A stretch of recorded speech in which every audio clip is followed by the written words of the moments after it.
Adversários do presidente Jair Bolsonaro têm criticado o sigilo de 100 anos imposto a uma série de informações do governo. O ex-presidente Lula vem prometendo que, se vencer a eleição, vai divulgar essas informações. Eu sou a Laís Alegrete, da BBC News Brasil, e nesse vídeo vou mostrar o que Bolsonaro disse sobre o tema nos últimos meses, o que prevê a Lei de Acesso à Informação, além de lembrar casos em que o governo usou o recurso do sigilo. Primeiro, o que Bolsonaro tem respondido sobre esse tema. Em debate em 16 de outubro, Lula voltou a mencionar os sigilos. Eu vou ganhar as eleições e quando chegar dia 1º de janeiro, vou pegar seu sigilo e vou botar o povo brasileiro para saber por que você esconde tanta coisa. Afinal de contas, se é bom, não precisa esconder. Bolsonaro não respondeu diretamente a esse ponto da fala de Lula, mas já falou sobre o tema em outros momentos, geralmente argumentando que o sigilo tem a ver com informações pessoais. Em debate antes do primeiro turno das eleições, por exemplo, afirmou que se tratam de questões pessoais. Abre aspas. Sigilo de 100 anos, uma lei lá do tempo da Dilma para questões pessoais. Meu cartão de vacina ou quem me visita no Alvorada. Nada mais além disso. E durante uma live, o presidente disse o seguinte. Não existe nenhum decreto meu decretando nada no tocante a sigilo, nada, zero. O que tem é uma lei de 2011, eu sou obrigado a cumprir leis, todo presidente todo cidadão é obrigado a cumprir leis, que os assuntos de natureza particular, eu não preciso ceder à lei de acesso a informações. Antes da eleição, em abril, Bolsonaro respondeu um comentário no Twitter que perguntava por que ele coloca em sigilo de 100 anos todos os assuntos espinhosos ou polêmicos do seu mandato e se existe algo para esconder. O presidente escreveu, em 100 anos saberá. E Bolsonaro também foi questionado sobre o assunto no podcast Flow. Não é um decreto ditatorial meu. A lei me garante isso. O que a imprensa começou a perturbar? Eu tenho a minha agenda que é pública lá no Palácio da Presidência. Se você for me visitar, vai tá lá. Tá lá. Agora, eles começaram a querer ter acesso quem ia visitar no Alvorada. E de acordo com as pessoas que me visitam no Alvorada, a imprensa faz uma matéria sobre aquilo. E o que eu recebo na minha casa, eu não devo satisfação a ninguém. Você na tua casa não deve satisfação a ninguém. Então, o que nós decidimos? Como é garantido em lei, se não me engano, a lei do tempo da Dilma, não tenho certeza, não sei, lei lá antes de mim, que você possa garantir o sigilo em até 6 anos dessas pessoas que vão me visitar.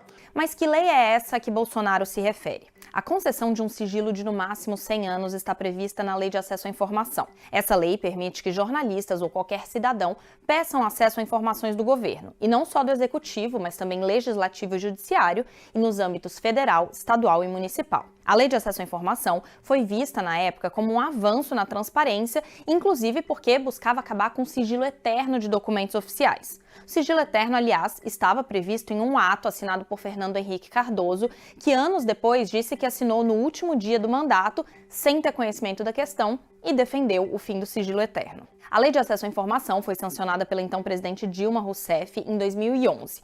E a lei determinou limites. No artigo 31, prevê que informações pessoais relativas à intimidade, vida privada, honra e imagem podem ter acesso restrito pelo prazo de até 100 anos. Isso significa que quando a imprensa, por exemplo, pede acesso a informações do governo que podem se enquadrar no que está descrito nesse artigo 31, o governo pode negar, alegando que os dados são pessoais. A questão é determinar o que é pessoal. Os órgãos públicos são responsáveis por responder os pedidos de informação e é possível ainda recorrer a instâncias superiores, como a Controladoria Geral da União, a CGU, no caso do acesso à informação ser negado. Em teoria, o autor do pedido tem direito de ser comunicado sobre o motivo para negar a informação e o fundamento legal. E também está lá na lei um trecho que busca conter o uso dessa medida. Diz lá que a restrição de acesso de informação relativa à vida privada, honra e imagem de pessoa não poderá ser invocada com o intuito de prejudicar processo de apuração de irregularidades em que o titular das informações estiver envolvido, bem como em ações voltadas para a recuperação de fatos históricos de maior relevância. Mas se esse sigilo de até um século está previsto pela lei, de onde vem a polêmica envolvendo Bolsonaro? Entre os casos que provocaram debate estão os dados do cartão de vacinação do presidente e as informações dos crachás de acesso ao Palácio do Planalto emitidos em nome dos filhos Carlos Bolsonaro e Eduardo Bolsonaro. E não é só a presidência que pode impor esse tipo de sigilo. A Receita Federal respondeu com sigilo de 100 anos em informações de processo que mostra a ação do órgão para tentar confirmar tese da defesa do senador Flávio Bolsonaro, filho do presidente. Esse sigilo foi criticado como uma tentativa que partiu da própria Receita para blindar o filho do presidente. Em outro exemplo, o Exército impôs sigilo de 100 anos no processo que apurou a ida do então general da Ativa e ex-ministro da Saúde, Eduardo Pazuello, a um ato no Rio de Janeiro com Bolsonaro e apoiadores. E levantamento feito pelo jornal Estado de São Paulo também cita sigilos em visitas à primeira-dama, Michele Bolsonaro, no Palácio da Alvorada, além de telegramas do Itamaraty sobre a prisão do ex-jogador Ronaldinho Gaúcho no Paraguai.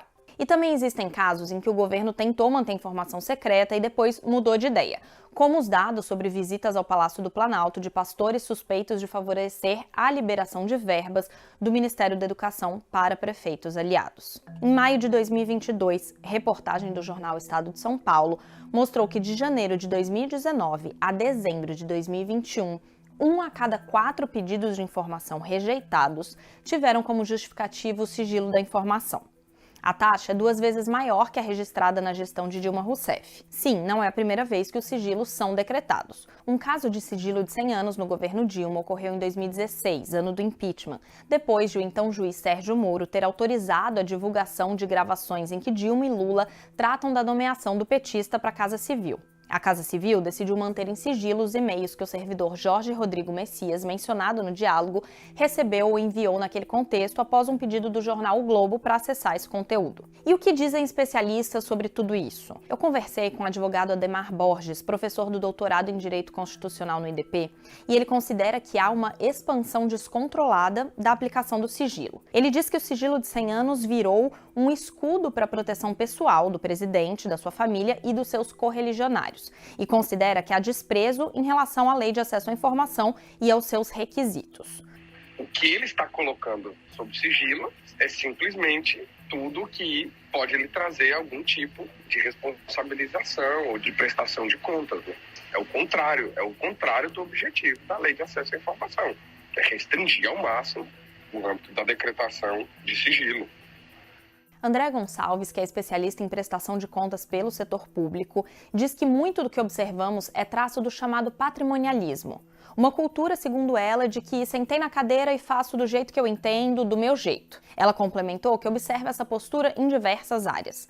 E a advogada Patrícia Sampaio explica que a previsão do sigilo de 100 anos na Lei de Acesso à Informação busca proteção à intimidade e à vida privada dos indivíduos, já que o Estado tem acesso a muitos dados pessoais. Por exemplo, na área de saúde, alguma doença que você prefere que seus familiares e empregadores não saibam que você tem. Então ela lembra que as autoridades têm direito à sua intimidade na vida privada, mas na relação com as coisas públicas, essa intimidade tem que ser relativizada em nome do controle da atuação dos agentes públicos pela sociedade. A professora resume dizendo que, em um Estado de Direito, a publicidade dos atos administrativos e dos representantes do povo é a regra e o sigilo a exceção. Embora haja uma discussão sobre como isso seria feito exatamente, todos os especialistas ouvidos pela reportagem disseram que um presidente pode divulgar dados colocados em sigilo durante um governo anterior. Eu fico por aqui, obrigada e até o próximo vídeo.